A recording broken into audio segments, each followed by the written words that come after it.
శ్రీ సాయినాథ స్తవనమంజరి. ఓం నమో దత్తాత్రేయాయ నమః. ఓం నమో సాయినాథాయ నమః. ఓం శ్రీ గణేశాయ నమః. జగదాధార సర్వసాక్షి ఓ పార్వతీనందన, మయూరేశ్వర, లంబోదర, ఊహాతీత ఓ గణపతి పాహిమాం. నీవు సకల గణాధిపతివి, అందుకే గణేశుడుగా ప్రసిద్ధి చెందావు. సకల శాస్త్రాలు నిన్ను కీర్తిస్తూ ఉన్నాయి. ఓ మంగళస్వరూప పాలచంద్ర, నన్ను రక్షించు. ఓ సరస్వతి వాగ్విలాసిని, నీవు శబ్ద సృష్టికి రాణివి. నీ ప్రాభవం వల్లనే పలుకులు ప్రభవమందుతాయి. నీ అస్తిత్వం వల్లనే లోక వ్యవహారాలు అన్నీ జరుగుతాయి. గ్రంథకర్తల అందరికీ నీవే ఆరాధ్య దేవతవు. నీవు ఈ జగతికే అలంకార భూషణానివి. నీవు ఊహాతీతమైన మహాశక్తి. ఓ జగన్మాత వాగ్దేవి, నీకు వందనం. దేవతాస్తుతి. ఓ పండరీనాథ పాండురంగ, పూర్ణపరబ్రహ్మ, సాధుజనప్రియ, సగుణస్వరూప, దయాసాగర, నరహరి, పరమదయామయ, నన్ను రక్షించు. ఓ జగన్నాటక సూత్రధారి, రుక్మిణీ వల్లభ, సర్వజగద్వ్యాపక, శాస్త్రాలన్నీ నీ స్వరూపాన్ని వర్ణిస్తూ ఉన్నాయి. ఓ చక్రపాణి, పుస్తక జ్ఞానులకు నీవు అంతుపట్టవు. గ్రంథాలు పఠించినంత మాత్రాన విఘ్నులవుతారా? ఆ మూర్ఖ పండిత శిఖామణులు పాండిత్యంతో కేవలం వాదాలకే పరిమితమై ఆ శాస్త్ర చర్చల్లోనే మునిగి తేలుతూ ఉంటారు. సాధు సత్పురుషులు మాత్రమే నిన్ను తెలుసుకొనగలుగుతారు. మాయామోహితులైన మిగిలిన జనావళికిది అసాధ్యం. ఓ దేవా, నీకివే సాష్టాంగ దండ ప్రణామములు. సాదరంగా స్వీకరించి నన్ను రక్షించు. ఓ పంచవదన శంకర, కపాల మాలాభరణ, నీలకంఠ, దిగంబర, ఓ పశుపతి, ఓంకార స్వరూప, నీకు నమస్కారము. నీ నామాన్ని స్మరించినంత మాత్రాన దైన్యము నశిస్తుంది. ఓ ధూర్జటి, ఏమి నీ నామమహిమ. ఓ నీలకంఠ, నీ చరణాంబుజాలకు నమస్కరించి నేనీ స్తోత్రాన్ని పఠించుచున్నాను. ఓ పరమేశ్వర, సదా నీ సంపూర్ణ సహాయాన్ని అందించి నన్ను సఫలీకృతుణ్ణి చేయుము. ఓ అత్రినందన దత్తాత్రేయ, నీకు వందనం. మా కులదేవత శ్రీ మహాలక్ష్మికి ప్రణతులు. తుకారాం మొదలైన సాధు సత్పురుషులకు, ఇతర భక్త వరేణ్యులకు నమస్కృతులు. ఓ శ్రీ సాయినాథ ప్రభు, మీకు జయము, దిగ్విజయము. పతితపావన దయామయ, మీ పాద పద్మాలపై నా శిరస్సును ఉంచాను. ఆశ్రిత మందార, అభయప్రదాత, నన్ను సకల భయాల నుండి రక్షించు. ఓ సాయినాథ, సౌఖ్యధామ నిలయమైన పూర్ణ పరబ్రహ్మ మీరే. పురుషోత్తముడైన శ్రీ మహావిష్ణువు, మదనాంతకుడైన ఉమాపతి శంకరుడు కూడా మీరే. నీవు నరరూపము దాల్చిన పరమేశ్వరుడవు. జ్ఞానాకాశంలో ప్రకాశించే భాస్కరుడవు, కరుణాసాగరుడవు, భవరోగాలకు ఔషధం వంటివాడు. నీవు దీనుల హీనుల పాలిట చింతామణివి. భక్తజనులను పునీతులను గావించే పావన గంగా నదీమ తల్లివి. సంసార సాగరంలో మునిగి దరికానని వారిని దరిచేర్చే నౌకవు. ఈ జగతిలో భయార్తులకు నీవే ఆశ్రయం. నీవు ఈ జగతికే మూలకారకుడవు, శుద్ధ చైతన్య స్వరూపుడవు. ఓ కరుణాసాగర, ఈ ప్రపంచమంతా నీ లీలా విలాసమే కదా. ఆత్మ, జీవులు, జనన మరణాలు అజ్ఞానభావ జనితాలు. అవి కేవలం భ్రాంతి మాత్రమే. సంపూర్ణ జ్ఞానులు ఎంతో పరిశోధించి గ్రహించిన సత్యమిది. అట్టి అజ్ఞాన తిమిరాన్ని నశింపచేసే నీకు జనన మరణాలు లేవు. సాక్షాత్ పరబ్రహ్మ స్వరూపుడవైన నీవు వాటికి అతీతుడవే కాదు, నిజానికి వాటిని శాసించే మహారాజువు కూడా. జలకుండములో కనిపించే నీరు అక్కడ పుట్టినట్లా కాదు కదా. అది పూర్వము ఏనాటి నుండో భూగర్భంలో ఉన్న జల నిక్షిప్తం నుండి ఇప్పుడు పైకి ఉబికి వచ్చిన ఊట నీరు మాత్రమే.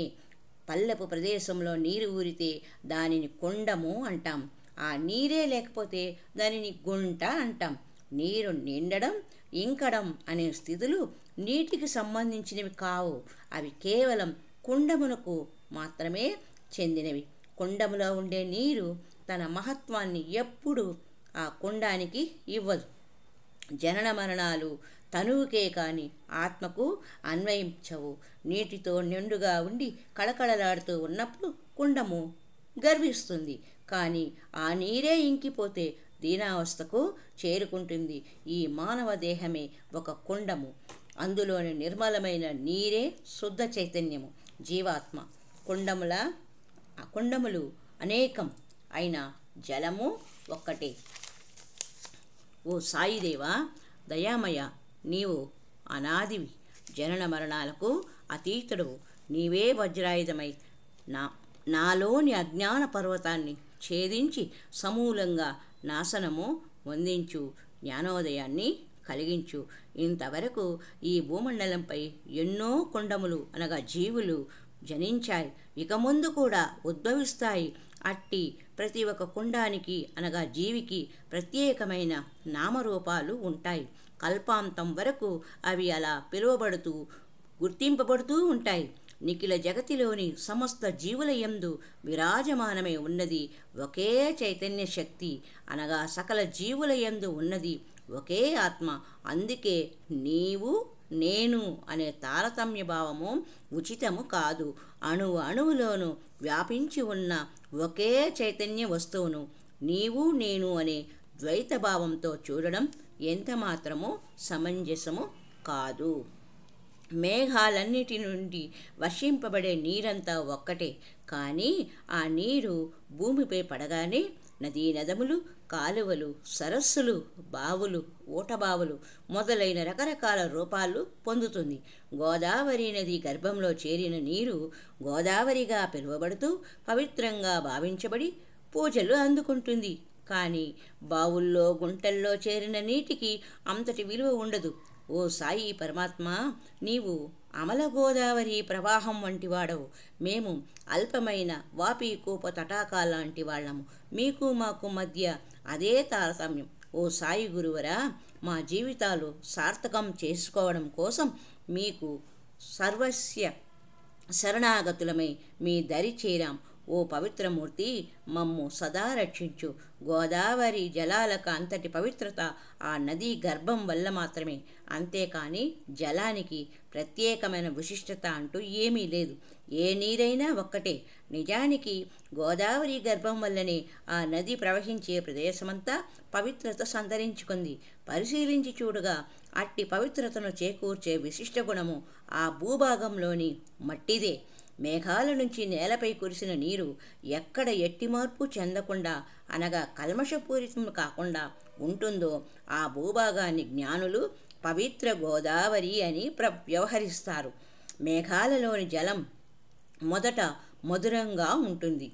కానీ అది ఇతర ప్రదేశాలలో కురవగానే అక్కడి నేల యొక్క సహజ గుణాల వల్ల రోగకారకము, ఉప్పు, చేదు లాంటి అవగుణాలను గ్రహిస్తుంది. ఓ సద్గురురాయ, మీలాగా కామ, క్రోధ, లోభాది అరిషడ్వర్గాల కల్మషాలు అంటని పవిత్ర మూర్తులకు సత్పురుషులు అన్న నామము శోభిస్తుంది. కనుక సత్పురుషులందరూ పవిత్ర గోదావరి నది లాంటి వాళ్ళు.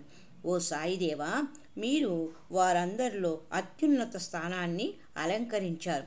సృష్టి ఆది నుండి గోదావరి నది ఉన్నది. నాటి నుండి నేటి వరకు లోటు లేకుండా నిండుగా ప్రవహిస్తూనే ఉంది. నీరు మారుతున్నను ఎప్పుడూ నిండుగా ఉండే గోదావరి ప్రవాహంలా జీవులను పాపపంకిలం నుంచి ఉద్ధరించే నిమిత్తము సత్పురుష పరంపర అవతరిస్తూనే ఉంటుంది. ఎప్పుడో త్రేతాయుగంలో శ్రీరామచంద్రుడు పవిత్ర గోదావరి తీరాన్ని దర్శించాడు. అప్పుడు ఉన్న నీరు ఇప్పుడు ఉందా? ఏనాడో సముద్ర గర్భంలో కలిసిపోయి ఉంటుంది. కానీ ఆనాటి నుండి ఆ నదీ గర్భం మాత్రం అలాగే ఉంది. అప్పటి నీరు వాలుగా ప్రవహించి సాగరంలో కలిసిపోయినప్పటికీ నాటి నుంచి నేటి వరకు గోదావరి నదీ గర్భానికి దానిలోని నీటికి ఉండే పవిత్రత చెక్కు చెదరలేదు. ఏటేటా పాత నీరు పోయి నదిలోకి కొత్త నీరు వస్తూనే ఉంటుంది. అదేవిధంగా సత్పురుషులందరికీ ఈ సిద్ధాంతం వర్తిస్తుంది. ఓ సాయి పరమాత్మ, మీ పట్ల కూడా ఈ న్యాయమే వర్తిస్తుంది. ఓం శ్రీ సాయినాథాయ నమః. ఓం శ్రీ సాయినాథాయ నమః. ఓం శ్రీ సాయినాథాయ నమః.